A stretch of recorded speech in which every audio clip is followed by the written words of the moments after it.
মায়ের খেদমত করে দোয়া করেন, দোয়া কবুল হবে ইনশাআল্লাহ। বাবার খেদমত করে দোয়া করেন, দোয়া কবুল হবে ইনশাআল্লাহ। কোরআন তেলাওয়াত করে দোয়া করেন, দোয়া কবুল হবে ইনশাআল্লাহ। মনে করেন শেষ রাতে উঠেছেন 2টার পর থেকে, এখন 2টা 2:30টার পর থেকে নিয়ে ফজর পর্যন্ত শেষ রাতে উঠেছেন, এই সময় আপনি যা দোয়া করবেন ইনশাআল্লাহ কবুল হবে।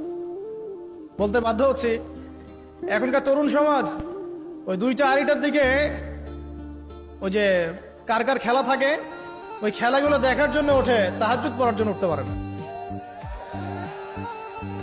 অথচ আল্লাহ পাক